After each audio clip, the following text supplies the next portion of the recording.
But today we're starting off with Severance Priest in what I think is going to be a much better shell for it, the Birthing Ritual shell. I do think it's kind of funny that when Aether Drift came out, Brightglass Gearhulk ended up being a card I played a lot of in a lot of different shells. None of them were the Birthing Ritual deck, despite me initially thinking that that's where the only place I was going to play it. I just was kind of burned out on the Birthing Ritual deck. But I think Priest is an awesome fit. It kind of does what Ranger Captain was doing in this deck, but better. It gave you something to Birthing Ritual into that would slow your opponent down, interact with them on an axis that you can't really do with creatures very well, and allows you to like continue to chain value together over the course of several turns. And I think Priest does this really, really, really well, where being able to either ritual into it, cast it, ephemerate it, allows you to just disrupt big mana and combo in a way that this archetype tends to struggle with. I'm also a big fan of the Emperor of Bones splash. I'm playing this kind of over Felia, or some people like to play Voice of Resurgence to the shell. I'm not a big Voice of Resurgence fan, but Emperor of Bones has proven to be very good in these kind of flicker shells for like returning a Solitude or a White Orchid Phantom, or an Eternal Witness, and get that ETB trigger is like a really valuable thing to do. It's also very good to get back Severance Priest, where you can like even in their draw step get back the Priest and take whatever they drew for turn. So you can do that with the Emperor of Bones, you can do that with Ephemerate, you can reset Emperor of Bones to Ephemerate. I also like Emperor of Bones with Birthing Ritual because you can use it, and then once you've gotten the value out of it, you can sack it and get something bigger and better. So let's start here. Obviously, we've got so much to get into, and we lost to Titan. We lost to another kind of linear matchup, and it just kind of felt like the rest of the shell was pretty clunky. But one thing that's important when you're testing the new cards is always like, how did the new card feel? Was it good when you drew it? Were you happy to draw it? Were you happy to draw multiples? And Priest was like, I felt a very, very powerful card in those matches. Okay, Stomping Ground. Flameblade Adept, okay. Now I've got some Sanctifiers on the side. I almost had the third for this matchup, but only two in the board today. Yeah, I agree. I feel like this set is jammed with awesome build-arounds. The Go Live notification was that Dragonstorm is better than MH3, and it's just because, like, these are the kind of sets I really like. I like it when you have, like, a lot of fun build-arounds, or you have, like, fun and balanced cards like this that, like, power up archetypes that I think make gameplay better. Just a great set overall, in my opinion. We need Priest with Felia. So we played Felia with Priest last time. There's a good amount of synergy there, but it is definitely true that like if you curve Felia into Priest and then you flicker the Priest, your Felia is gonna die to the token a lot of the time. You have to take a 1, or you actually took a Summoner's Pact, which is pretty nice. But that's kind of the main issue with Felia, is that it's not actually a stellar curve most of the time, unless you can get a 1-drop. I've been seeing a lot of prowess so much lately. Am I a believer in it being a real contender? Well, yeah, we played it on Friday, and it was very good. We didn't lose a match, so we technically lost one match, but we had to concede to focus on the challenge. And I thought it looked great, and I'm definitely interested in playing some more. All right, let's get a Surveil here. They got 6 cards still in their hand.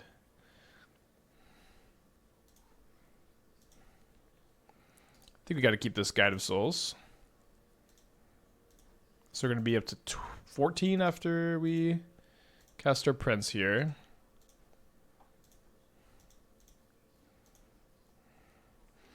All right, let's exile this Faithful Suiting. That was a pretty good one. I try to think how often I want to... I think I'm not almost ever going to block this, so let's just attack with both here. It's cool Trokair is having a pretty big impact in Modern. I haven't seen it doing much in Standard. Yeah, I agree. I feel like a lot of the cards definitely feel like they were tuned for Modern. Okay, they did top deck Goblin Lore, which is one of these cards that maybe I would have ended up wanting to double block. We're here now. They discard both Root Wallace too. That's a crazy swing here. Did I end up doing a 24-hour Armband swim stream? Yeah, we did it on New Year's. I had Dingo come out to help me so I could rest a little bit during it. But it was fun. It got a little crazy. We did do it. At least they're not throwing this Vengevine at me, huh? Corey still card is good consider. I mean, that makes sense. That card is good. Card's very good. I didn't say stay with me fast enough to guide our souls. Oh, this Phantom's really good. Oh, they've also discarded Vengevine and Phoenix. Dude, that was a great series for them. I'm taking 7. I can probably Stone Rain them here. I think usually they play 2 basics. Maybe they're on 3. If I had kept this guide and been able to go like guide into Phantom, that would have been really nice. Okay, they cycle a Street Wraith. They're down to 10 now. And I'm going to be down 6. And I draw Emperor of Bones, which is a pretty good pickup. Okay, let's start off and see if I'm going to get to Stone Rain them here. One kind of weird thing is that I'm kind of incentivized to hold up the Haywire Mite activation to get the Detective's Phoenix, although, especially if they end up putting it on the Flameblade Adept, I'm not going to be able to block. Maybe it's better for me to exile the Phoenix with the Emperor of Bones than the Vengevine. I don't know how likely it is that they can cast 2 things. So if I shock this, I'm going to be at 6, basically, after I get my guide trigger. And so if they put Detective's Phoenix here, and they play any of the draw 3s, I'm dead if I take this line, and I don't exile the Phoenix. So I guess that's enough of a reason for me to exile the Phoenix.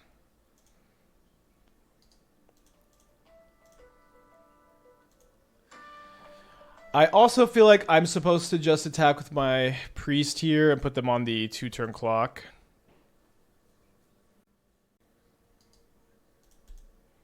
They did have the 3rd basic too, which they main phase. They just have 2 bolts. Jeez, well, that's always the pain sometimes of playing Thoughtseize effects. I'm gonna bring in my Sanctifiers for sure. I'm gonna bring in the Knight of Autumn, which they have a lot of things to disenchant, and the life gain isn't so bad. I think the Skyclaves are pretty strong too. Now, I actually do think the Priests are not very good in this matchup. They empty their hand really fast. I think against aggro decks specifically is where this card seems to struggle. They have a lot of basics though. Probably kind of Phantom. Maybe I play 1 Priest over Phantom number 3. I think that's okay. The Flying Body's not the worst. The Modern Challenge not fire skipping today. I'm just skipping today. Especially during these set release weeks. On Mondays, I feel like I just got to play more leagues. Also, like if the challenge goes super long, it kind of throws my whole schedule for the week off.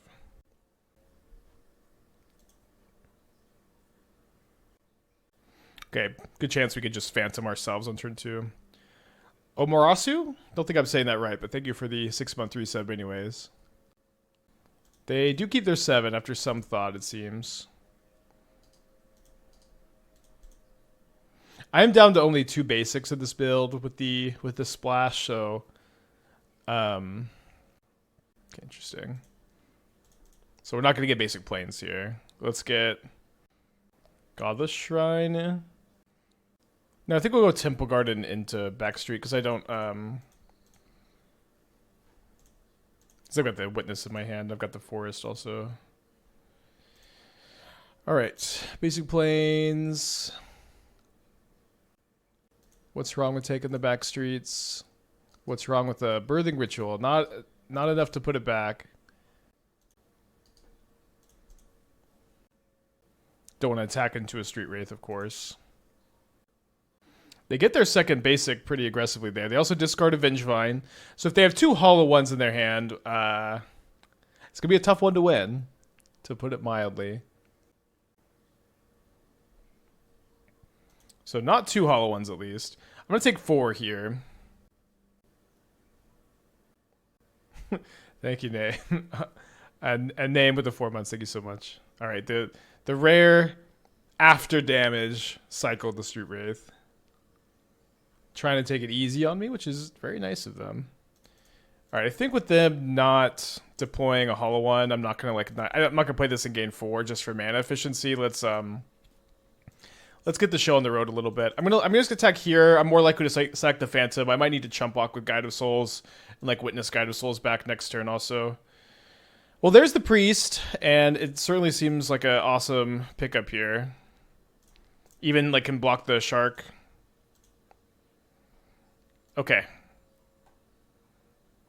So this is the second time we've priested them, and it's been like incredibly good. Now, time will tell if they top deck incredibly well again, but you know that's the Hollow deck sometimes. Notably, they also have all 3 mountains. I would be pretty surprised if they were playing a 4th, so we might get to phantom them off of a land later. Puddle with the 49 months. Thank you. Welcome back. They do bestow the Detective's Phoenix. Sorry, I guess was I supposed to exile that? Maybe.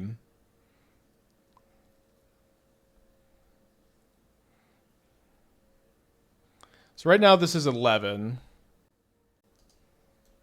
Seems like this is a block I want to make. And hopefully we can surveil into a 1 or 2 drop. Or a Solitude.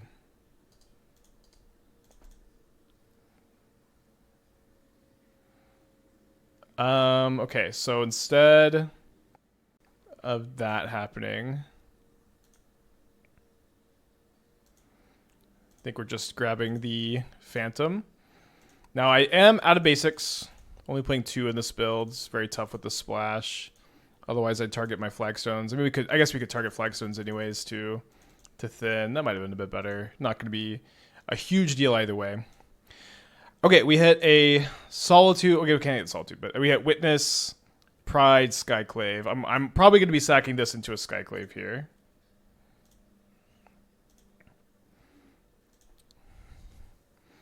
And it seems getting rid of the Shark plays around second, Phoenix the best.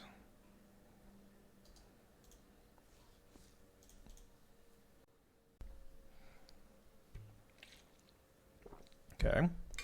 So they madness a Root Walla. If they have another creature they can cast, they can get this Vengevine back. I feel pretty vindicated that I've been saying for since looting wasn't banned, I think Vengevine is the best build of this deck, and if people finally are moving away from Bowmaster into Vengevine. Although, like, I with the variance from this archetype, it just is it's so hard to play test.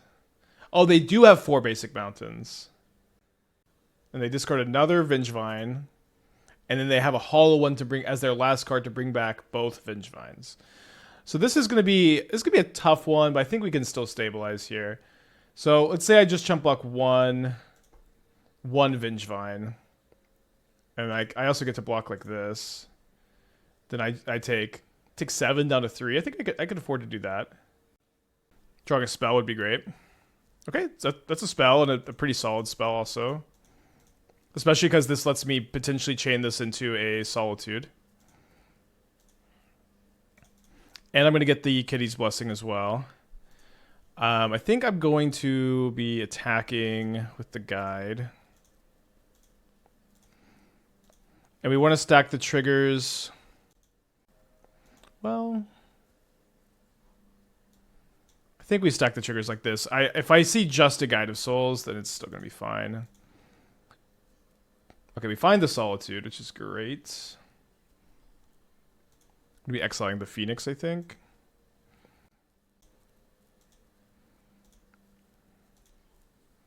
Nice that we are stabilizing and probably winning against the start, although we were on the play this game. We might, if they have a start like this for game 3, we probably need Solitude Ephemerate. Looks like they did draw a spell. That is their paying cost. It's a Burning Inquiry. Thankfully, there's no Phoenix put in the graveyard, so kind of just each player mills 3. I feel like the idea of this deck as high variance is almost a thing of the past. I played it, it's shockingly consistent even through hate. So I agree that Hollow One it's a pretty consistent, inconsistent deck. It's just a kind of a weird thing to say.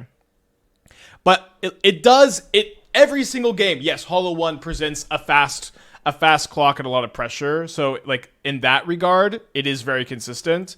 But it is still, in my opinion, inconsistent in these games where it puts 12 power to play on turn 2 isn't nearly as consistent. But it does consistently kill by turn 4.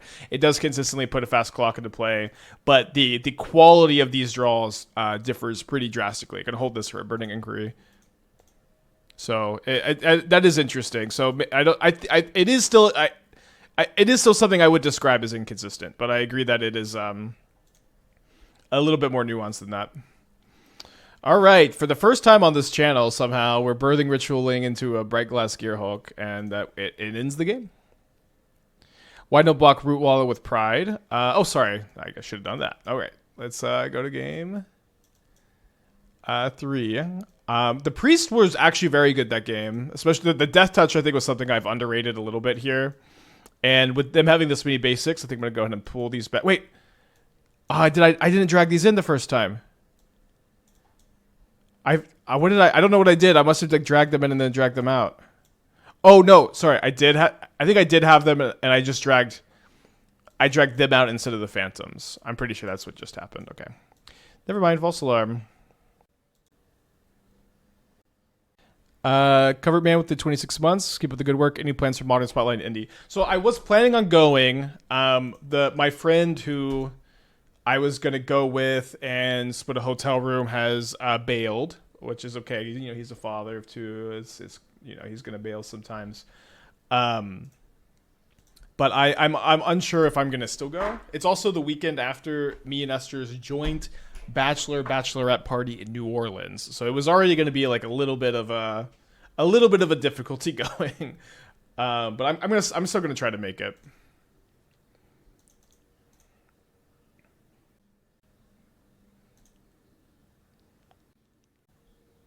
If they have a Phoenix, it's pretty annoying that it'll come down before I can Sanctifier. Doesn't Elesh stop Vindicate and Sugar in the same way Orb does?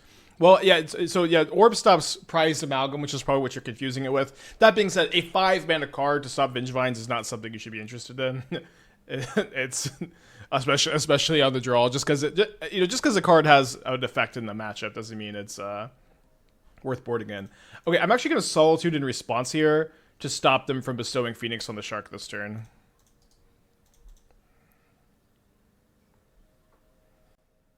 Against which pairings are Orim's Chant? Storm, Belcher, Titan, Eldrazi. They discard a Vengevine, which notably the Sanctifier does not exile. And then they bolt my Pride. They've got 3 cards in their hand. We may have Solituded a little bit too close to the sun here.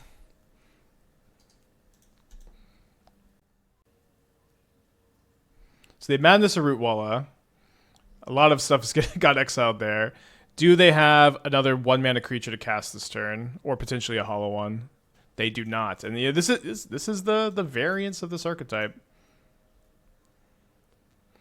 Is Phantom good enough for Eldrazi, or are we still unfavored? We're unfavored. You cannot build this deck in a way that you're going to be favored against Eldrazi. I think the Priest also help a lot. So like we have main deck Phantom, we have main deck Priest. The problem is like that's kind of all the cards in the format that are even good in this situation. So it's like. Okay, so we're going to witness back Solitude here. Like, there's not really, like, a lot of other stuff we could even possibly play in the format to help us against Eldrazi. And this is, besides, like, splashing blue for Consign, which is extra tough because we're already 3 colors. So we could play, like, maybe 2, we have 2 Vindicates, you could maybe play some more Vindicates. And this is, I think this is one big problem with the Eldrazi archetype, is, like, there are not a lot of tools that mid-range decks and control decks have to fight the matchup. But also this, to some extent, this is kind of like just normal format stuff. Like your big mana deck are very good against your mid-range decks, and there's not a lot you can do about it. And, as a philosopher once said, it is what it is. All right, so this gets back to Vengevine, but they're going to get pretty blown out with the Solitude Ephemerate. I might even get to block this Root Walla. Or I'm trying against Eldrazi, which is the best moment to cast against them. It depends. A lot of times you're just trying to use it as a time walk, but also one thing you're trying to do is assemble a loop of Solitude, Ephemerate, Eternal Witness, Orim's Chant to basically every single turn stop them from casting any spells, which is a pretty good thing to do. So like you're oh my gosh, I targeted the Witness instead. And I'm pretty sure I targeted the Witness instead because I said Ephemerate Eternal Witness. So we should still win this game, or I think we're probably going to win this game still. But sorry about that.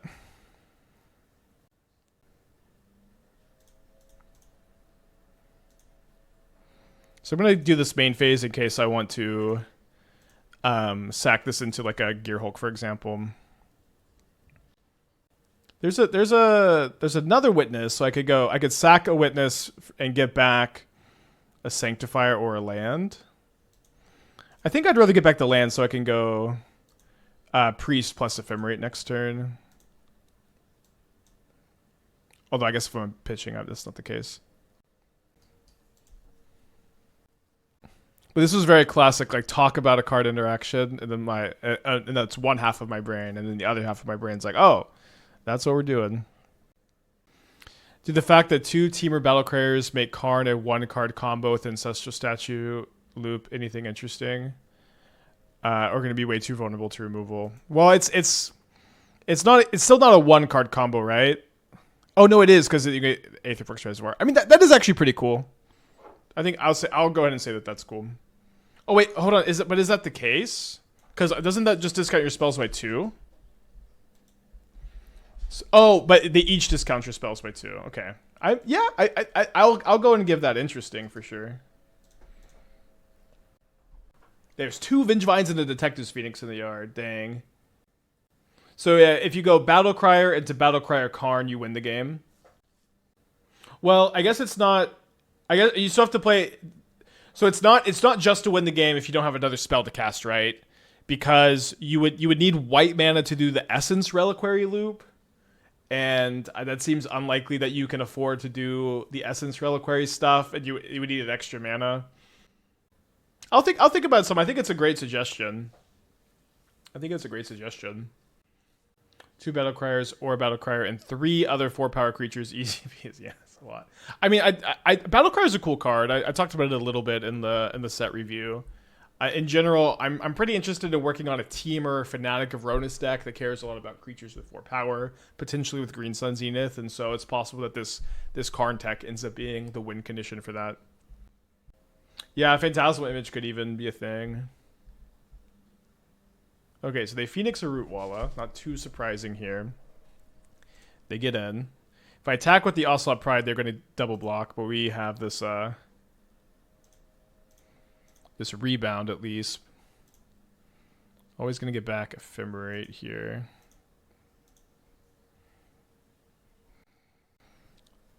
Came here to cast the Prince.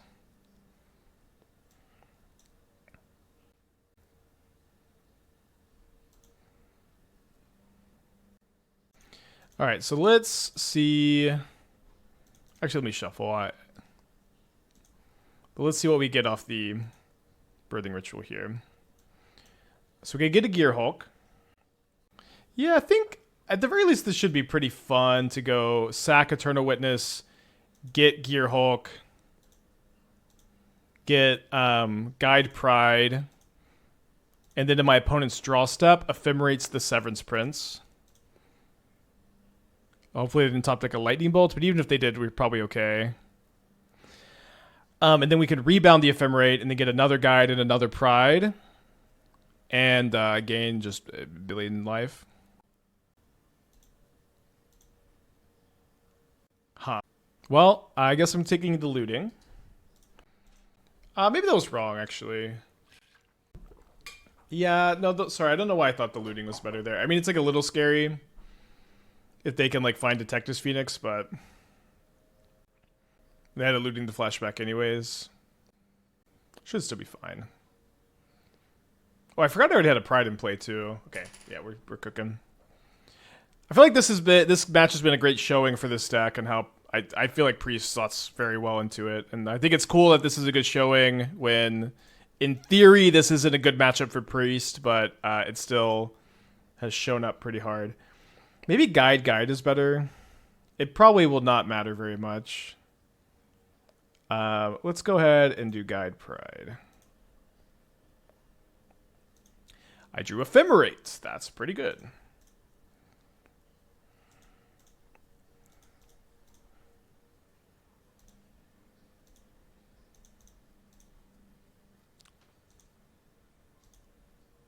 So I could just Ephemerate the Priest on the draw step if I wanted to. Let's go ahead and get in first.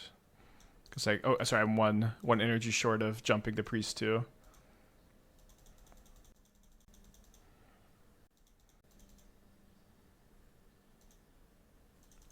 All right. Long match one, but victorious here.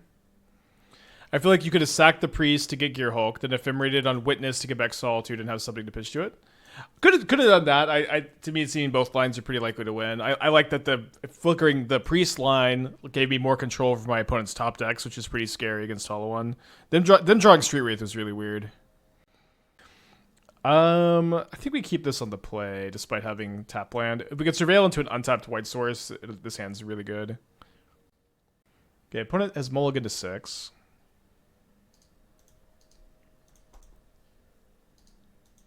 That is one problem about playing on Magic Online, maybe, is just the tendency to let it do it for you. Okay, not a turn 1 Chalice. That's good news. And we did find the white source. That's also good news.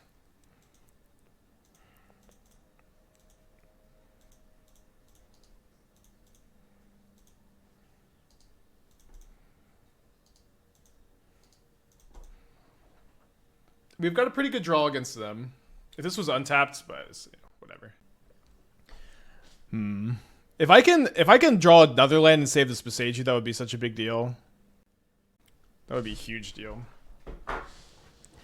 They do grab Ensnaring Bridge, which at the very least I could just take that from their hand here. Yeah, so let's go ahead and play this.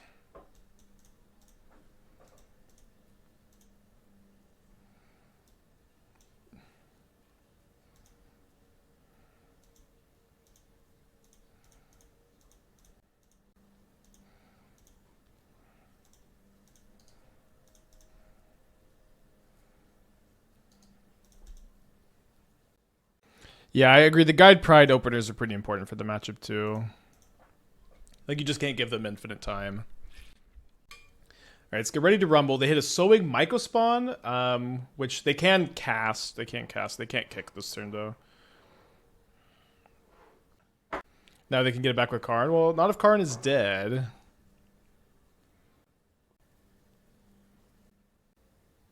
White Source would be pretty good here.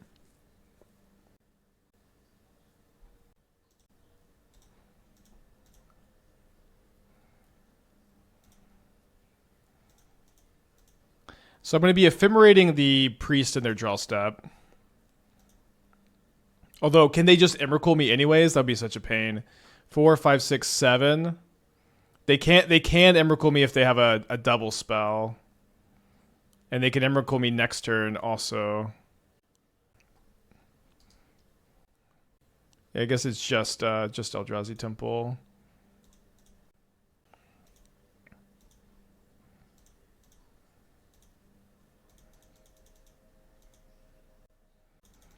They're dead next turn, so draw step Thoughtseize untap lethal is not a terrible place to be.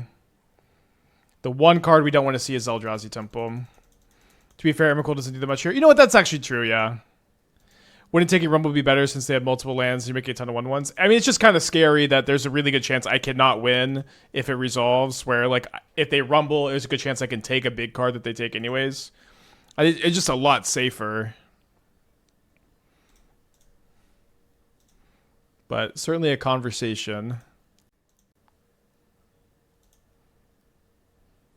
All right, so they have Ugin's Labyrinth, but taking the Stirrings means... I guess Stirrings into Labyrinth Principle wouldn't do anything.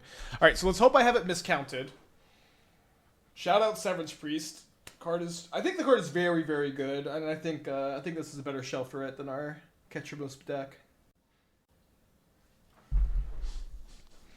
And the fact that we get to main deck it is such a big deal.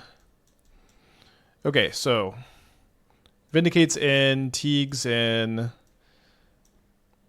Orim's Chant's in, and then I'd like Skyclave more than Night of Autumn since it hits like some of their cheap. I mean, I guess not every build plays Fleshraker, Thought-Knot Seer. A lot of builds are playing the green-red Chrysalis now, although if they're playing Karn, it's less likely, but it hits Karn targets. I think I want to be cutting the Gearhulks in this matchup. I've also kind of toyed with the idea of just cutting the Guides and the Prides, but I think that's probably not correct since, like I said, you need the pressure. I think we're going to cut the Emperor of Bones. And then I think I'll want 1 Solitude. Maybe 0 Solitudes. Yeah, I think just 0 Solitudes. Or it's either one Solitude, 0 Mite. I think because they're Karn, no Solitude, and if they weren't on Karn, we'd be wanting to play more. Hey, I'm new to MTG, just getting to Arena. Curious though, would you say the game takes skill? I'm loving it so far. I'm curious if it's more skill based or whoever's the best cards. That's a good question. It's a question my dad asks a lot too. Funny enough, but so the way competitive Magic works at a high level is that when you're entering bigger tournaments, when you're playing competitive Magic in Modern, card availability isn't much of a factor. I'd say, where like. When you're playing for money, which is in the league setting, or if you're playing for money in a tournament setting, people usually don't just come with a smaller collection. Usually, the card availability doesn't play a big role. It plays some role, but doesn't play a big role in the in how games go. As far as skill goes, skill is a big part of Magic, but it's not the only part. I would say that it is a healthy mix of variance and skill. And some matchups in some games are more skill intensive than others in some formats, and some and just it like even how much skill versus luck just depends on the matchup, depends on the player. Can you explain how to play the Chants versus Belcher and Eldrazi? I get you Chant with untaps on the stack versus Titan if they try to Lotus Field combo when you cast Chant versus Eldrazi. In spots like this, you just kind of try to time walk them and slow them down, and then you are trying to set up for Eternal Witness, Ephemerate, Orim's Chant, which is exactly what we're doing here, funny enough. Another Eternal Witness is not the worst. I really want to draw a Phantom. Oh my gosh. Sorry, I meant to play the Overgrown Tomb. And see, skill is a big part of this, where I should have played Overgrown Tomb, although it doesn't really change that much here, I guess. Just a little less mana efficient. If I don't draw anything next turn, it won't change anything. Sideboarding is huge skill. A lot of players put part. Yeah, I think sideboarding is a big skill. Mulliganing is a big skill. Like understanding sequencing, weird matchup dynamics. There's a lot of skill intensive stuff in Magic the Gathering. I agree.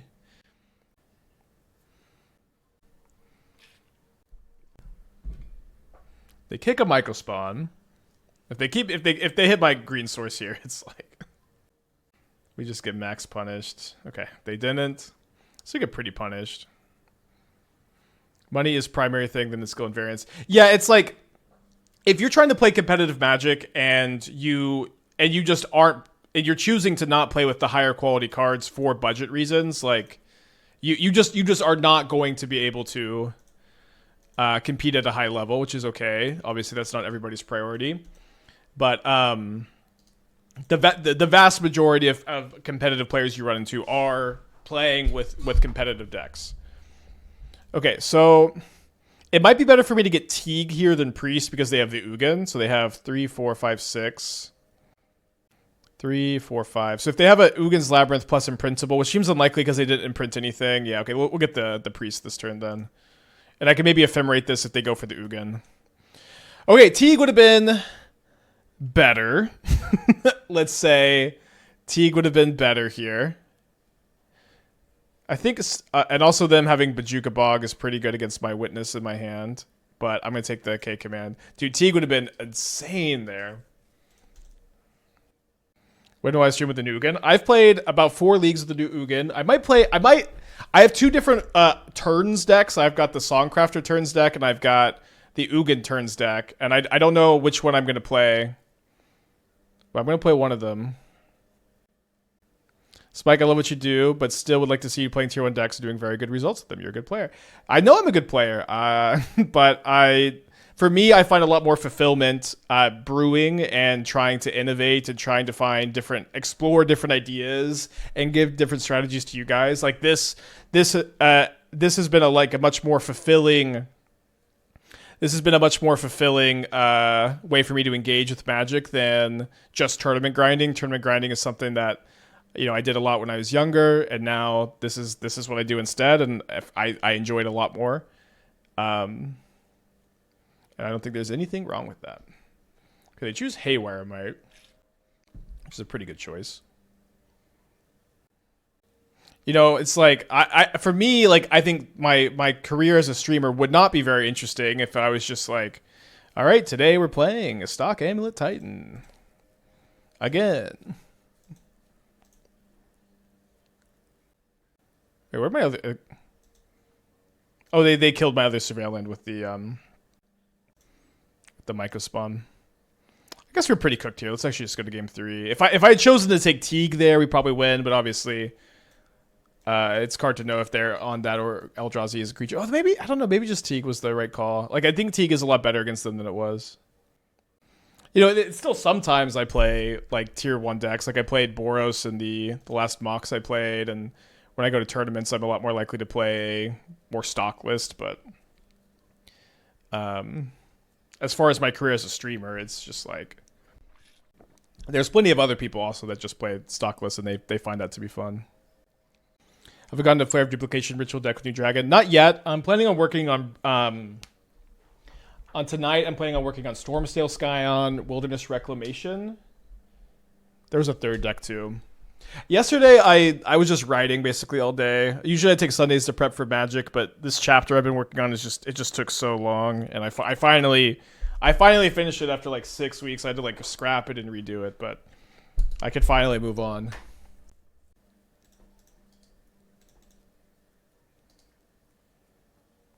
Candace is very entertaining. Yeah, I'm not shit talking people who don't or do just play like Amulet Titan or do just play the tier 1 decks all the time on stream, but I'm just saying my point here is that for me, I don't find it to be interesting or fulfilling or something I want to be focusing on stream, and I feel like that should be pretty understandable. So I actually don't have the third green source, so I think I have to graveyard this. I was just thinking about Eternal Witness too, and then how maybe I should have played the other Flagstones to have the extra green.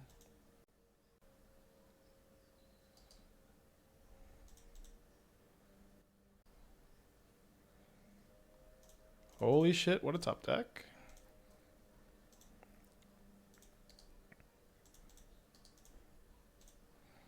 So I guess I could play around Dismember a little bit better, but I'm going to draw step Ephemerate to try to keep this land tapped.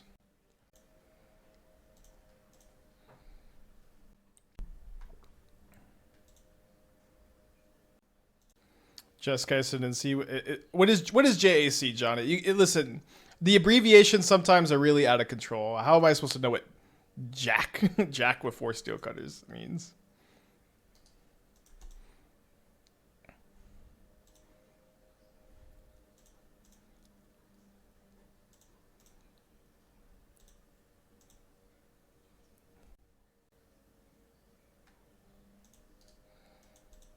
So they do have another basic.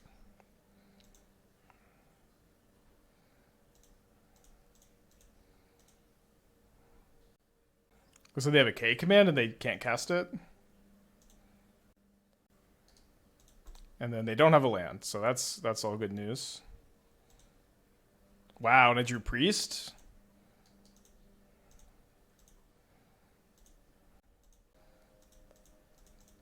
So I could Ephemerate with Priest on the stack, but it just seems like the Worm's Chant will just definitely win the game, so that seems like a good thing. And yeah, I'll take the only card that does anything, and that they could theoretically cast if they drew a colorless source. Chant them. Beating Eldrazi feels pretty good. Severance Priest, our savior, is, I think, a really, really big deal for this matchup dynamic. And so, for now, like, the Teeg stuff does seem a lot better against them. Hard to say how much that'll hold. I'm going to keep this hand. I'm going to put back the Overgrown Tomb, I think. No, we'll put back the Flagstones so that we can have double green for Witness. My opponent's also on a Molda 6. They're on the play, though. Live stream Tron with new Ugin. None of the Ugin builds I have at the moment are Tron builds, but I kind of just don't think any of them are the best. Okay, on the draw against Eldrazi this time with a worse hand too, but we'll see what happens.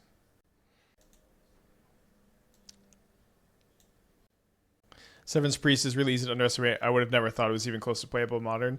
Yeah, I mean, with this card, you just kind of have to like compare it one to other effects like this. This is like the best version of this card ever. It's even like I think its effect is more powerful than Thought-Knot Seer. Although Thought-Knot Seer being an Eldrazi changes the dynamic a lot, of course. They exiled Talisman, K Command, Wood of Foothills, so they probably need mana if they exile K Command, or it was another K Command. And then they rumble. Maybe getting a Myco Spawn. On the draw, we're probably just cooked here. And then also, like, it just has a lot of synergy with good existing cards, like Ephemerate, Birthing Ritual, Emperor of Bones, Green Sun Zenith. Like, all of these are just a pretty big deal. Okay, they choose Ugin's Labyrinth, continuing the suspicion that our opponent is light on mana. We could Solitude the spawn token here. Let's not do that.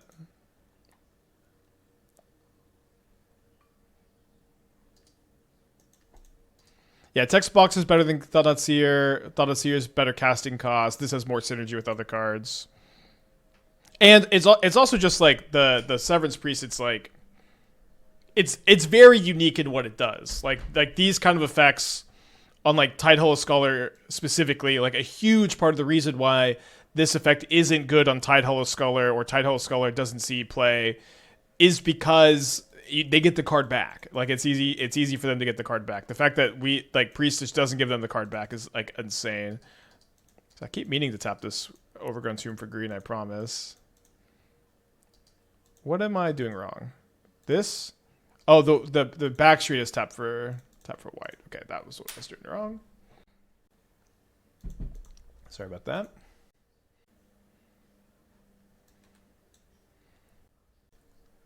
All right, not completely unbeatable.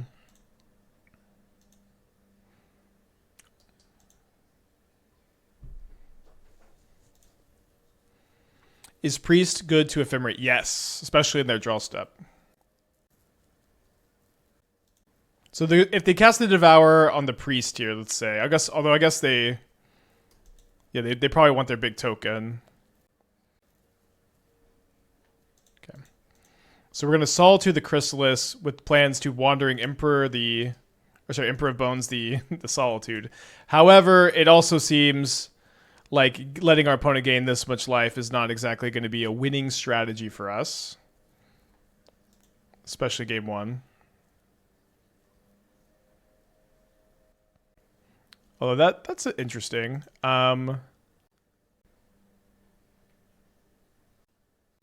Let's Lush Portico first here. Also interesting. Because what I could do is I could go... Yeah, you know what? I think I like this plan. I'm going to go put this into the graveyard. Emperor of Bones it. Then I think to play around K Command a little...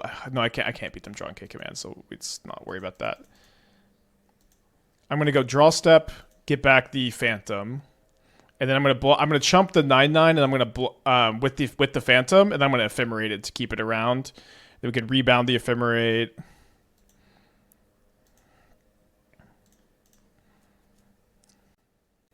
And then we can go witness back the Ephemerate, maybe draw a land. Nerd with the Twitch Prime, thank you so much. And if they top deck K Command, well, we can go to game 2. Raise of the 54, thank you also. Hope you're doing good. Again, Nerd with the Twitch Prime.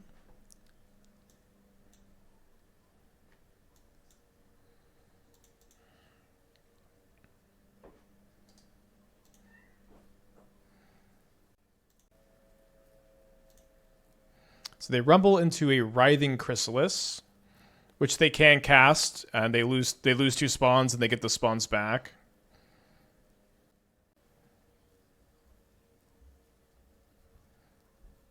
I'm kind of fuzzy. Why is it better in draw step versus upkeep? Because if they might draw a basic and not be able to get it. Although it's likely that they play 4 basics, so kind of a wash potentially.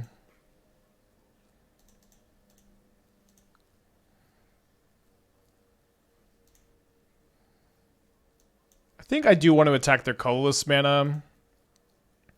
Although I'm probably just rebounding the Ephemerate on the Phantom anyways. Although, rebounding it on the Phantom is probably going to be the play.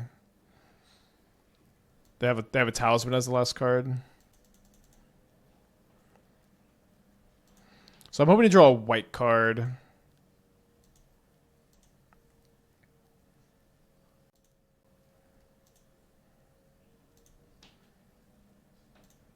Kind of like Ephemerate and Pursuit Solitude. Well, my plan is to return Ephemerate with Witness, Ephemerate the Witness, and draw a white card and maybe Solitude them. Although here I've drawn Emperor of Bones instead, so like maybe I just use this Emperor of Bones and I Solitude this turn, and then I have 2 4/4s which can like double block here maybe. Yeah, that seems fine. I could also attack. Could attack this turn maybe. If I exile the Chrysalis, I could attack. Then they still have the stupid 9/9. Okay, so that seems like not something I have the option for. So this is from this Emperor of Bones. And then we'll go ahead and exile a creature here, make Emrakul cost more. Am I going to jump into the Flesh and Blood Waters like Bingu? I was thinking about it when Modern fucking sucked last year, but I think it's pretty good at the moment. I also, you know, there's a lot of you can, in life you can do anything, but you can't do everything, and getting into another card game is not something I'm that interested in at the moment.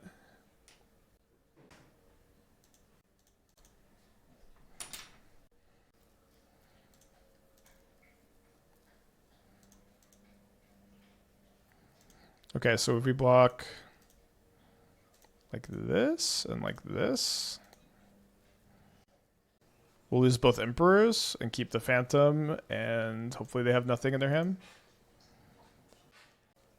With some member of Kellen over some Shaper's Gift and Jeskai Narset. Well, I wasn't playing Steel Shaper's Gift and Jeskai Narset. I also don't like which Kellen.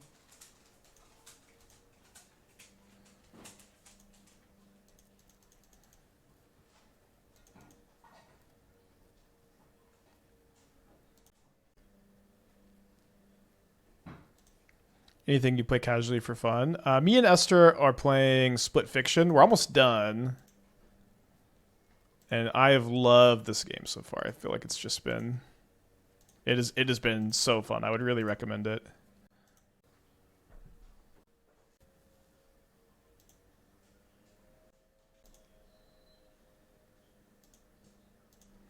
Any deck you're aware of for Ripples of Undeath to Spike? To Spike? No finance, but that card is also not very good. I have tried it a few times.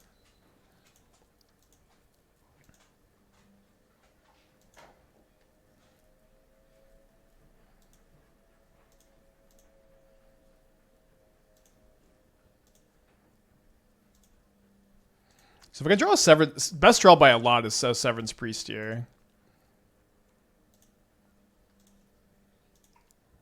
So that just ends the game, basically.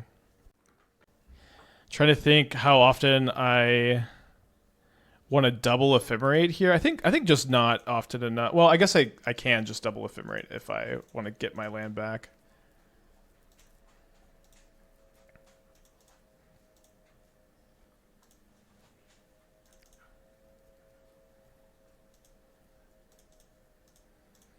This is a crazy... If we win this game, this is so nice. Obviously, we need them to not top deck that well.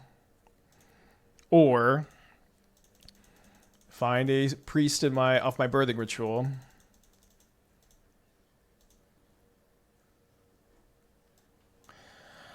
I didn't leave up green mana for the possibility of top decking Haywire Mite, which might prove to be a mistake. Haywire Mite does seem pretty good here, though, especially because I can just recur it.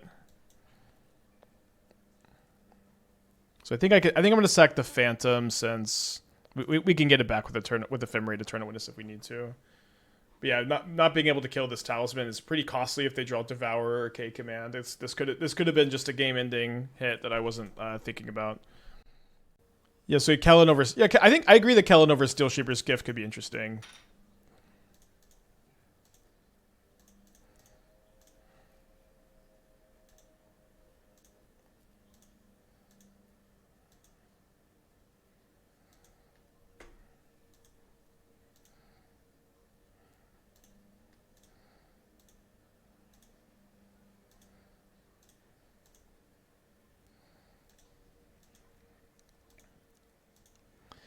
Okay. We drew a Gearhulk, which is an interesting draw. I'm going to attack first. I don't think we're basically ever going to be Emperor of Bonesing this turn, though. Got too much to do with our mana. Okay, opponent's down to 21. Start off with a Phantom. Hopefully they don't have a 5th basic. Nice.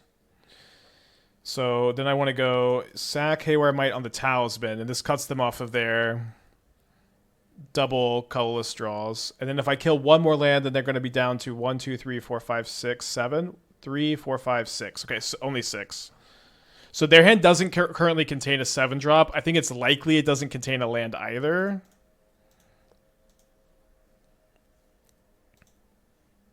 Because they haven't been playing lands, although they may have been holding the temple for the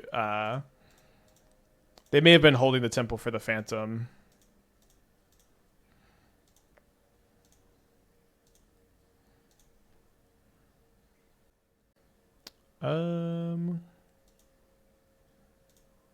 Seems correct to get a guide.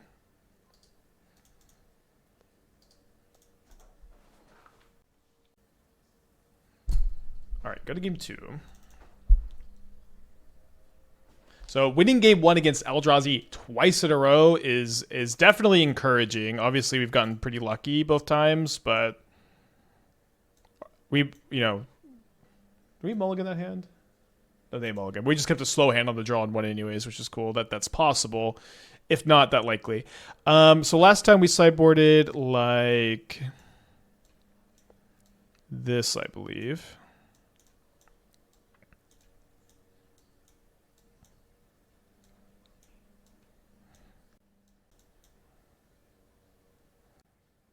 Okay, I'm going to use the restroom. I'll be right back.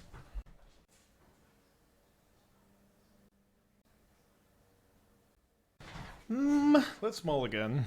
Just kidding. The perfect hand, almost. Pretty close.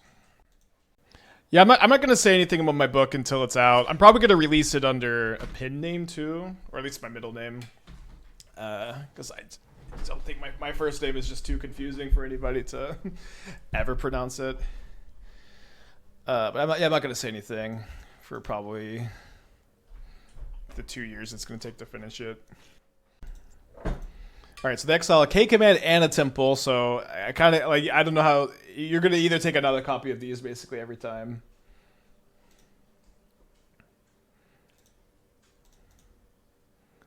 Which skimmer variants showed the most promise? We only played one. We only played the Green Sun build. I want to play the Shardless Agent version 2. I think it's very cool. The Green Sun build was very promising. I don't know if anybody's on the skimmer tack or has been trying it, but we played one league, we 3-2'd, but I liked it, and I'd be excited to continue working on it. Yeah, I get asked about pre-modern a lot. I started playing in Return to Ravnica, so I usually just say I'm not very nostalgic for these old cards because I never played with them, so I feel like the main reason to play pre-modern is nostalgia that I don't have. All right, I am going to be phantoming here.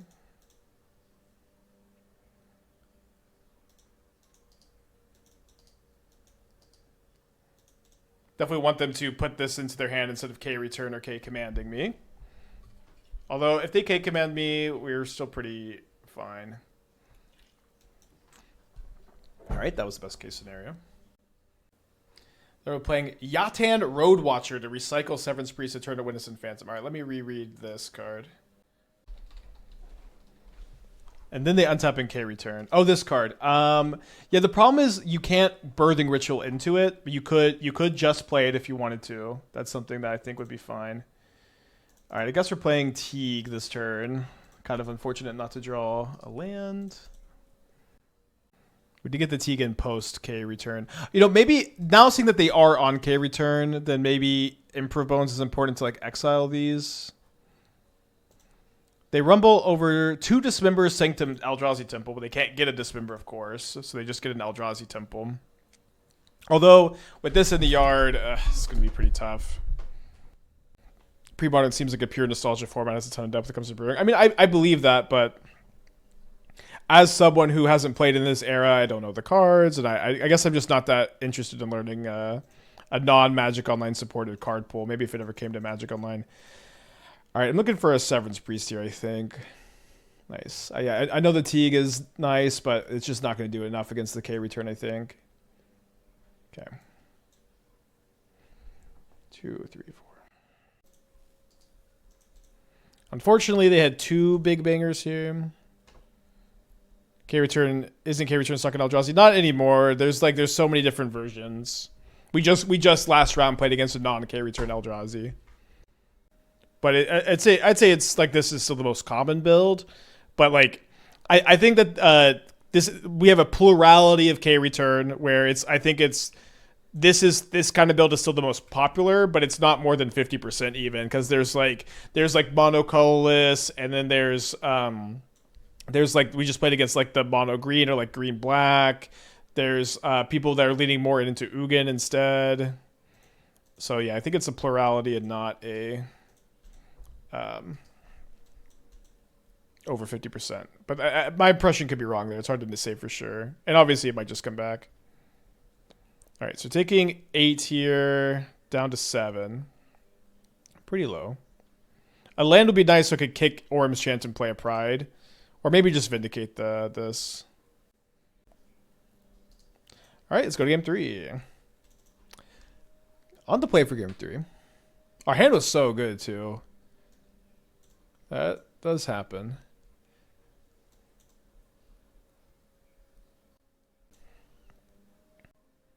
So I do think that... I think I'm going to go down on Guide of Souls a little bit. Just be a little bit better against the K returns. Do you feel the need to run Graveyard Hate in Jeskai Narset deck? If so, which card? Maybe Tormund's Crypt. The type of Graveyard Hate really depends on like what Graveyard deck you're hating out. And right now in Modern, the premier Graveyard Hate is Hollow One, which is a deck where Tormund's Crypt isn't very good. So, I don't know. Just kind of depends on what you're trying to, what match. In Modern, I'm always like more so thinking about cards for matchups than just like Graveyard Hate, creature removal, you know. Sid with the 18 months, thank you, welcome back. Glad you're still liking the stream. I mean, that's a Priest Ephemerate, but with no 1 or 2 drops, I think we have to send it back. All right, let's keep this. Let's put back the Skyclave. Read the 44. Let's go. Is Esper Gora dead? No, I think Goryo's probably pretty good. It's just not very popular at the moment, but I would say it's probably a good choice. Trying to fit Jeskai Ascendancy into the Jeskai Narset deck, interesting or too clunky? I think it's kind of interesting. I know I don't have a lot of experience with Jeskai Ascendancy combo. I know it's something that some people seem to really like, and it's again just not something I have almost any experience playing.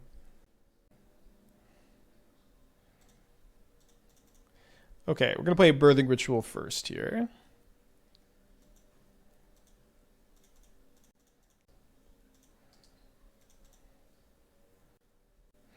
Played Esper Gora at RCQ this weekend. Definitely very good, although I played against Amulet 3 times. I don't think that... I mean, I guess that matchup is worse now that Grief is banned, but... If you play a bunch of subtleties, it's probably okay. Sanctifier doesn't exile K return. It's not a red card.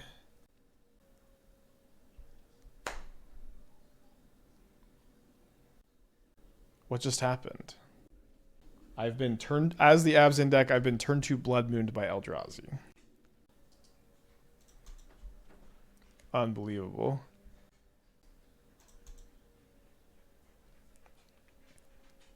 Natural Basic Forest. What a way to lose. I'm speechless. Alright, do you want to keep Boseiju, or I guess... I think I'd put back on Marsh Flats. It's just like, do you want to surveil more, or do you want to maybe channel Boseiju? I guess if I wanted to surveil, I could play Witch Enchanter as my second land.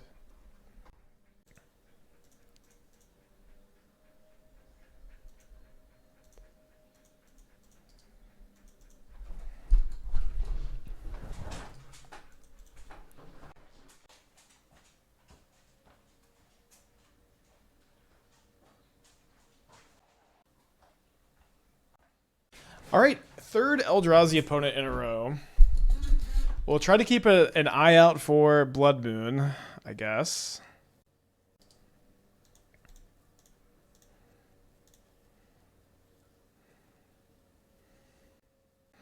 If you copy and evoke Sawtooth Grappler, do you have to sack the token copy? I would think you do. Rumble into Sprawl, Verdant Catacombs, K-Command Talisman. They choose the Sprawl. Cannot Boseiju this. Or Phantom it, unfortunately. Yeah, third Eldrazi opponent in a row. And unfortunately, their draw is not super weak to Phantom. Fortunately, we draw our Severance Prince. We also may get to Witch Enchanter some Sprawls.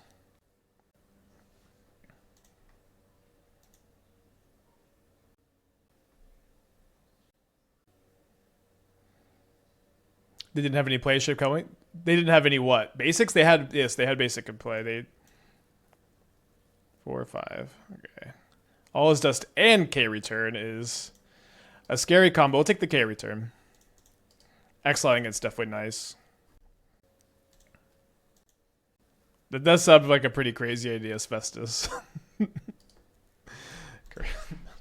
apt word. So if they draw an Eldrazi Temple, they can cast the K Return. They've drawn a Myco Spawn, which also lets them cast it.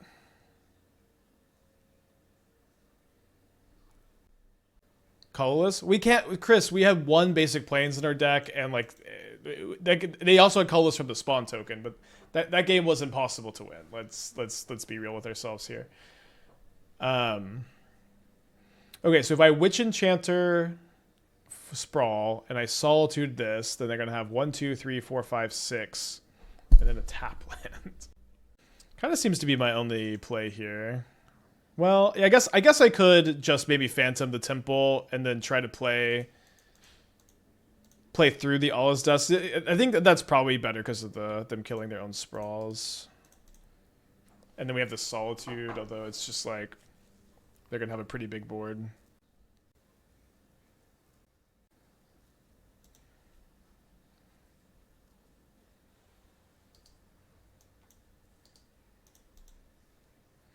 Is Ketramus plus Sinew a good take? I think it's fine. I don't feel very strongly about it though. Okay, so they get a 3/3. They have 6 mana left. They still have the Bojuka Bog in their hand. So the last card is Bojuka Bog. Is an attack being better? Or attack into their 3/3? I'm sorry, did I not attack with the Phantom? If I could have attacked the Phantom, no, I just played it. I guess attack with the Priest, so they block the All is Dust. Okay, yeah, you're right. It was better to attack. Okay, my opponent's hand is just Bojuka Bog, so. Alright, they're back. Is this Harrogast? I guess I should have Solituded this to play around it.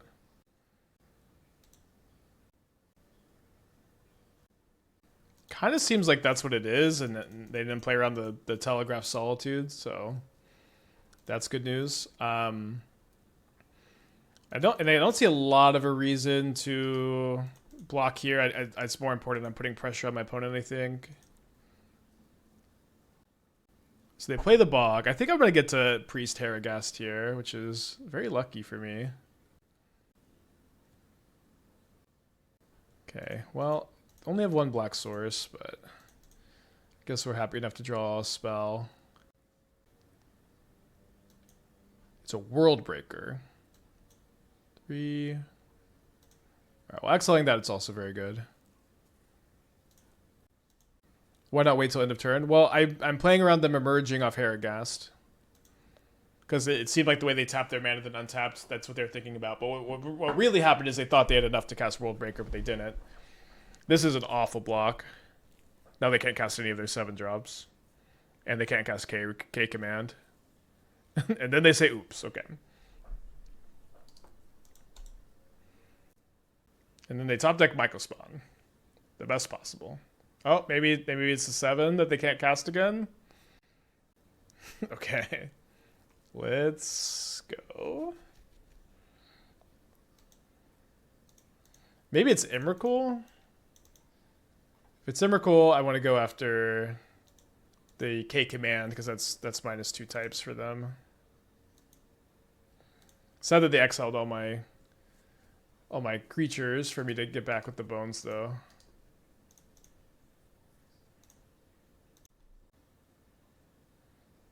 No, I think they did sack to prevent lifelink, but maybe I'm pretty sure they did. Oh yeah, Tribal's still there, so I guess it's just -1 type, but if we did this it wasn't -0 any because they had this. Yeah, they still don't have 7 mana. Maybe they had K command and they can't cast it. Looking for a priest, looking for an ephemerate, looking for an eternal witness, looking for a birthing ritual. Look, that's ephemerates on the list. Although I guess ephemerating this is not ideal. I guess we can make Ocelot Pride tokens if we hit them with the Solitude, which seems to be the plan. Just kill them as quick as we can. And so this is 10 this turn, putting them down to 8, and then we have 9 power and toughness next turn.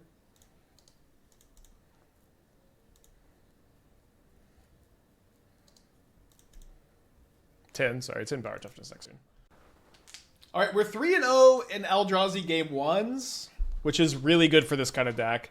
Now, we lost just kind of being on the draw last round, and then we lost to turn 2 Blood Moon the round before that, so I'm still shaking and quivering anxiously at the thoughts of getting turn 2 Blood Moon again. But let's cross that bridge when we come to it.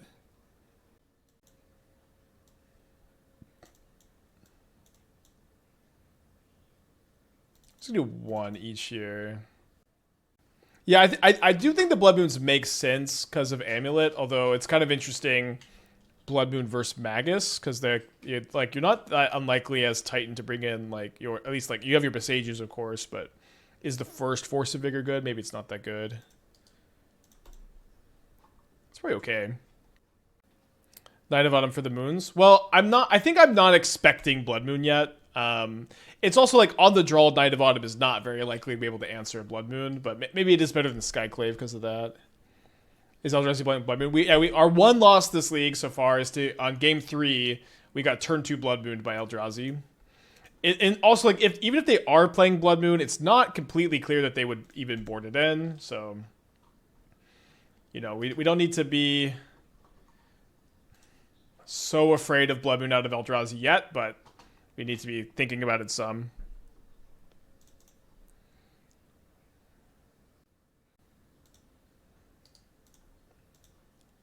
So they're going to K command in response to my Teeg, which is a bit of a problem. Maybe just classic. Probably going to be a good chance to win. Oh, no K command. Nice. That's good news too.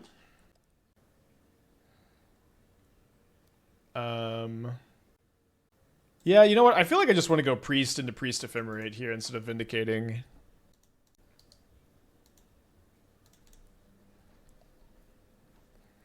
Okay, so there's a Magus of the Moon in this hand. There's no such thing as decency in this world anymore.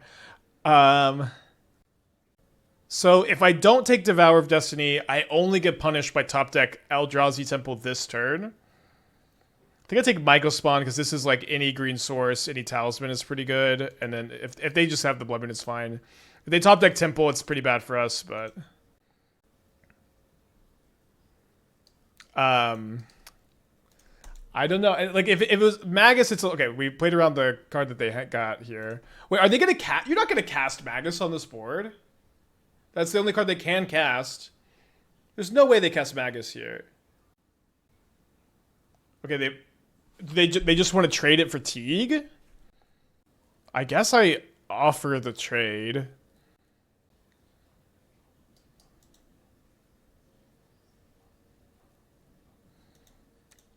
Why am I playing Vindicate over Indicate? Well, wait, Indicate is a real card now, right? It's a joke card. Okay, I guess this makes sense. But if their plan was to do this, sorry, why did they Ugin's Lab back to their hand? I don't understand that. Okay, so we're gonna go Severance Prince, Ephemerates. Maybe it could have been better to go Vindicate.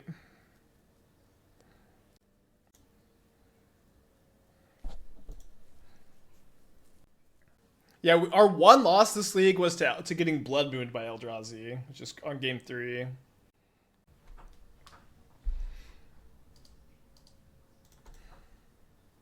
Okay, they rumble over Mycospawn Devourer, Eldrazi Temple. It's kind of fun if I trade Severance Priest for like a token here. Like, and maybe Emperor of Bones it back. Although it's probably going to be better for me to just be attacking for 6. By a modern, this is modern unhealing. I might Emperor of Bones their Magus too, because they did choose the Eldrazi Temple. And they have a Devour. Their hand is Devour Emrakul. Emrakul costs 10. If I Vindicate this, yeah, I feel like I just have to go Vindicate Orim's Chant, not Ephemerate a Priest here. Vindicating this is pretty tempting too. Although now that I've drawn a Phantom, I don't have 3 white.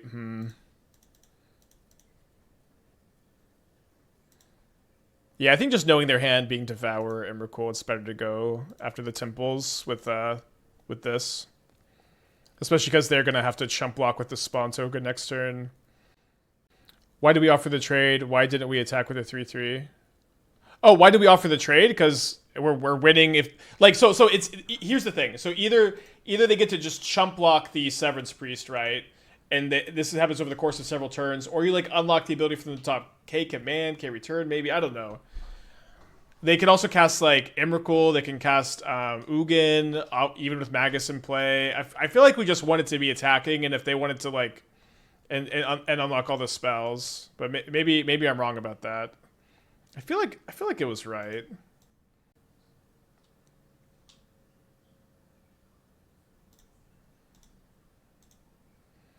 Okay, so I should not cast this Emperor of Bones. Although K-Return doesn't even do anything. And they can't cast K-Command. They can't cast K-Command. Any thought last turn to Vindicate the Spawn? Well, they're going to have to chump block with the Spawn this turn. Oh, just Vindicate the Spawn so it's lethal next turn. That loses to K-Command off the top, but maybe that's just better. Okay, so... I guess I play around Chrysalis then. Their hand right now is Emrakul Devourer. If they cast K-Return, they lose. They can't cast All Is Dust, so... Seems like this is the play. Should have played it pre-combat, though. Why can't they? Jim Stone's never... Why can't they what? I'm sorry. Why are they playing Magus? This is apparently stock. We lost to getting Blood Moon last round, and it seemed really good. So I don't want to rule it out. Like, between their Talismans and their Sprawls, it seems like a fine... Like, actually just a fine strategy. I'm sure it's in their deck because of the Titan matchup, which is their worst matchup by a pretty significant amount. Couldn't you have Phantom your Flagstones for Godless Shrine? Yeah, but not an untapped Godless Shrine. Okay, so they've drawn K commands. They have to exile their Emrakul or my Emperor of Bones. What about return? Yeah, these are 3/3, so return just doesn't do it. Okay, so Emrakul is now exiled. Their hand is still Devourer of Destiny Emrakul. We put our opponent down to 1 life point and 1 spawn, which leaves them with 1, 2, 3, 4, 5, 6 mana. This means, again, All Is Dust is impossible. K-Return still loses, but Emrakul now costs 7. Emrakul now costs 7. So their plan is to draw land, Emrakul me, but they're still like that also loses. So let's find out how we could lose this game. I'm sure we'll find out how.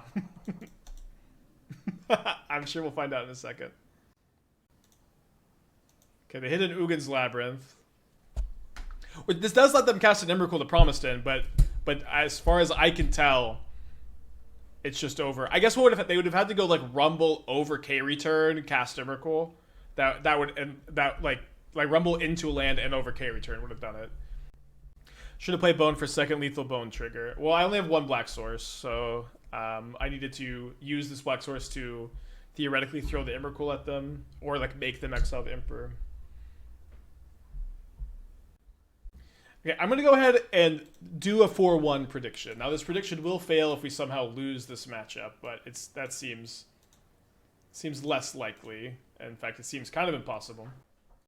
Top deck Vindicate during the opponent control turn. It's still not enough though, because they have to lose the spawn here, so they can kill one of my creatures by attacking into the Emrakul. It's still not enough, and I don't think I have any card I could draw, but maybe. Okay, so we're 3-1. We've played against Eldrazi 3 times in a row. For this kind of deck to emerge 3-1 after 3 Eldrazi's in a row, I think is a big deal. It's also very funny that the one match we lost was to turn 2 Blood Moon. Like, that dynamic is hilarious. Okay, we do have a second land in this Witch Enchanter, so we're going to keep this, putting back the second Ephemerate. Seems like Eldrazi will do whatever they need to avoid running Karn. Yeah, if I was playing like the more normal Eldrazi build, I would be main decking for Karn. But if you play like a different plan, like Aetherworks Marvel, which I think is solid, or the turn stuff, you don't need to play it. Oh, Hollow one, right? Hollow one, red one.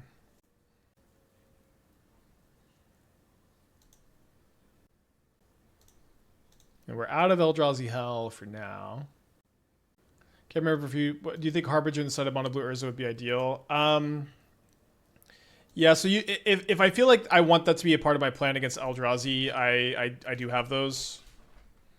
This matchup is also like your best matchup. Although we did mulligan.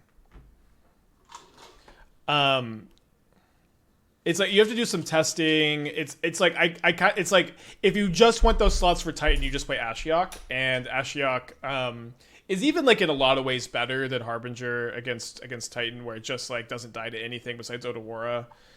And I think that your matchup against Eldrazi as Mono Blue Urza with the 4 consigns and potentially play like 1 rejection is probably okay.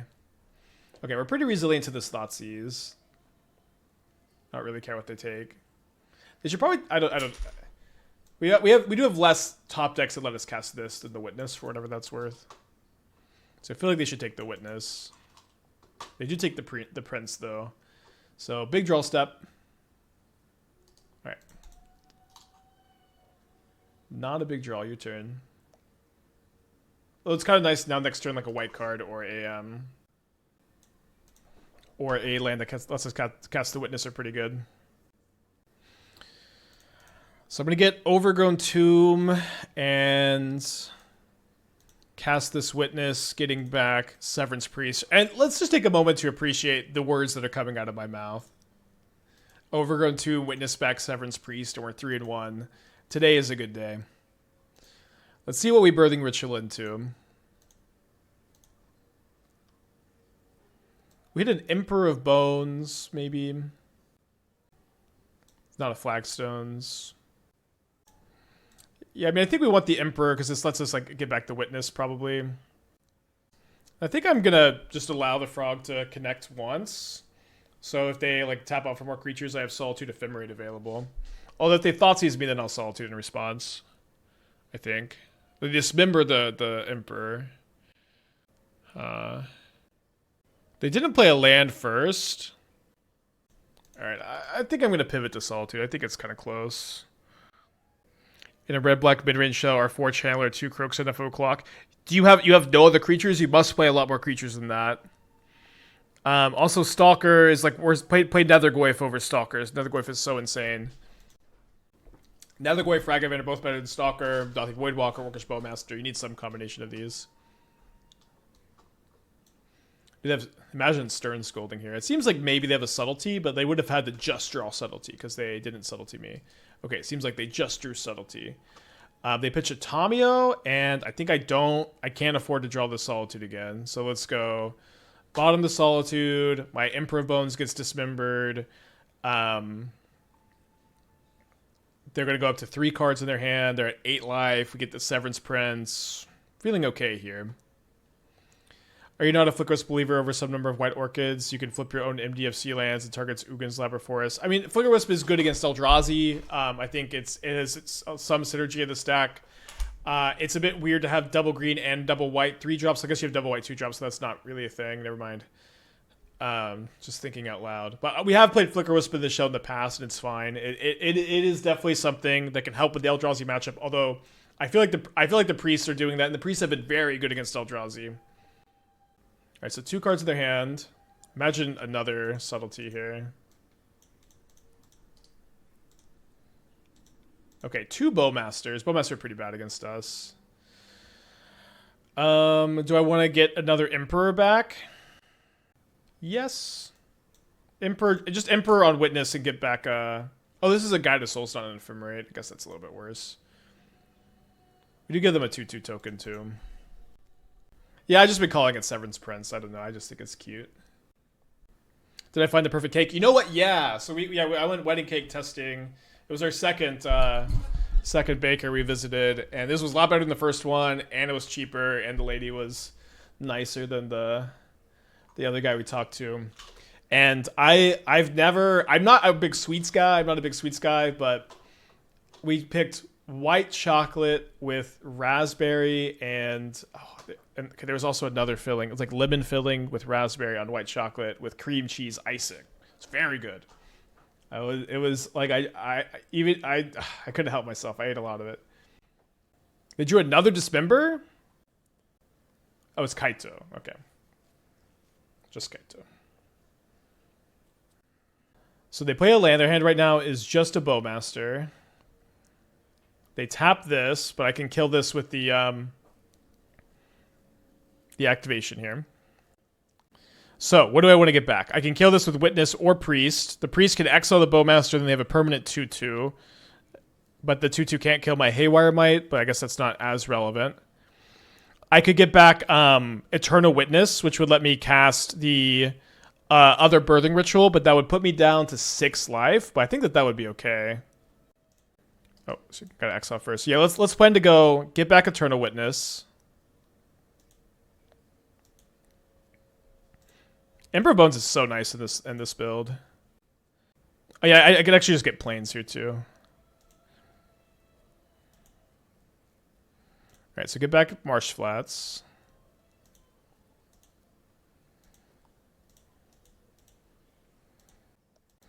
I mean, Jeskai Narset is, I think, pretty solid. I think it's a little too early for me to recommend it as your main RCQ deck, especially because like I don't know where that build's gonna end up, but I did think it was fine.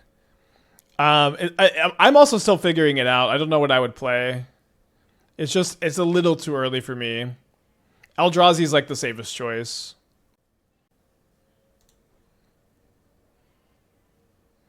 Okay, so I can Priest their Bowmaster. Although they'll discard it to the Frog. It's okay, I guess. Oh. I guess maybe they want the 2/2 possibility. So there's another Emperor of Bones, which seems okay. It might. I think it's probably time to get Guide of Souls online, though. Although getting White Orchid Phantom, it makes them discard their only card, and then let's just get the Phantom. It's like they have to exile 3 cards from the yard. They have to discard their only card to kill the Phantom, and so it just kind of shuts down the Frog in a nice way. Have we tried the Civ 6 Ceremony combo modern? I think it's much worse than almost anything else you could be doing, so I haven't tried it. Unfortunately, to me that seems to be the case. It just seems very bad. Yeah, there are good MH3 cards. Boros seems like the safest choice. Conversion rates of Eldritch and Challenge seems pretty mid. It's interesting. I mean, I think Boros is a fine choice too. Storm is a good choice, I think. Belcher is a good choice. A lot of normal stuff. All right, I'm gonna get back Emperor. I'm gonna play the Haywire Mite. It's a bit better to sacrifice. Okay, nice. This matchup is very good too. This deck seems quite good too. Like I wouldn't rule this one out, honestly. It's definitely a playstyle I enjoy. Now we're kind of pre-boarded against them. I'm not going to play this Haywire Mite. Let The first Sanctifier isn't awful, but it's not, doesn't do a lot. Maybe just one Vindicate to have more answers to Murktide could be good. Doesn't seem that important. I'm just gonna play one Sanctifier. Although, actually my own black card's kind of relevant in this matchup, actually. I would do this. What matchups are we talking about Sanctifier? Hollow One and Boros and Gorios. Time to bring in Norn. They don't have a reliable way to kill it since they're on push. Well, they could just ignore it with all their flying creatures. Like it doesn't do very much. They don't need to kill it. Belcher feels like the new Breach deck pre-Opal unbanned, where it feels insanely underrep for its win rate. I agree. I think Belcher is an excellent choice. I bought Belcher like way back when it was like first popping off, and I need to sleeve it up.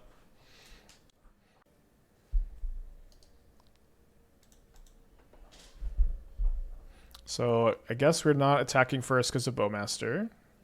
It's a good draw. Did you consider DRC for the Quarry Cutter shell? Of course. I think we had that in the Prowess build of Steel Cutter. The Prowess deck looked really good too. This is something like Red Alert Prowess is playable for aggro fans. Do you ever go to FNMs? It's been a long time, especially because on Friday nights, me and my game design team do testing. So, not a lot of FNMs for me these days. Why no push? Is it not good in the meta? Push is not very good in the meta. This matchup is almost a buy. So like we're I think wanting to be a more creature focused build.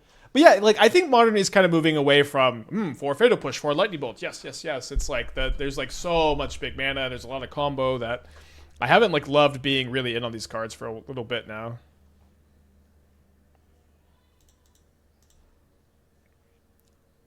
How far out would you say my game is from publishing? It's a good question. Optimistically, like summer of next year.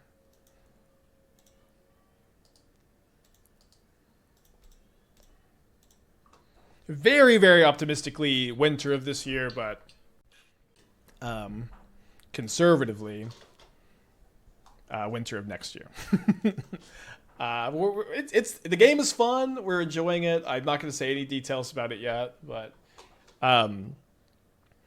we're like I'm sure that like production and distribution is going to be very expensive, and like art commissions and stuff can be very expensive. We're trying not to do a Kickstarter for that kind of stuff, so we can just release without a big delay. Did you play the energy matchup with the Prowess deck at all? If so, did it feel winnable? I don't think we did. I'll say that the Anvil is probably very good in that matchup. Or not the Anvil, the Steel Cutter. For some reason I keep calling it, because it's like Ori Steel Cutter and Oni Anvil. It like jumbles in my brain. Alright, do you have Counterspell number 3? If they don't, we're in pretty good shape here.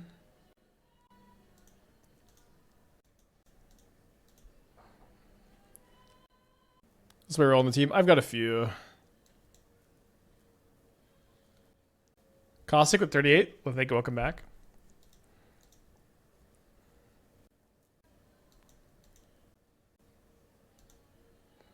Respect trying to plan out without using Kickstarter. Yeah, we're very committed to having the game. Again, I'm not going to give any details, the kind of game, anything. Unfortunately, we just agreed on this. But we're very committed to having the game be done, or at least like 1.0 be done by the time it's like we would get any funding. But we may want to. We still may want to Kickstarter just the Okay, I'm really incentivized to take this explosives. The problem is this Nihil Spellbomb is good against my Emperor of Bones. Maybe I'm just okay with them having Dismember. Yeah, I think I'm just okay with them having Dismember. Oh, right, sorry. I forgot the way I stacked this. Oh, no, never mind. I stacked it right. And actually take it back, I think. Let's not be silly. Yeah, so I did do it right, but then I got confused also. But yeah, but as far as like funding ever would go, it would just be for distribution stuff. But I think we're gonna try to get investors or fund in-house. All right, enough game talk. The real game, second the Nihil Spellbomb. Yeah, it makes my Emperor a bit worse, but my Emperor got Thoughtseize anyways. Okay, So they have 11 life points, 1 card in their hand. It's just a tapped Watery Grave. So they probably, I don't know if they should have, because, or maybe I should still Ephemerate this for the life and the energy. I think beyond just the life and the energy, like this makes Eternal Witness and because it makes Witness top decks better, it also makes Birthing Ritual top deck better. So I think it's actually still right to target this.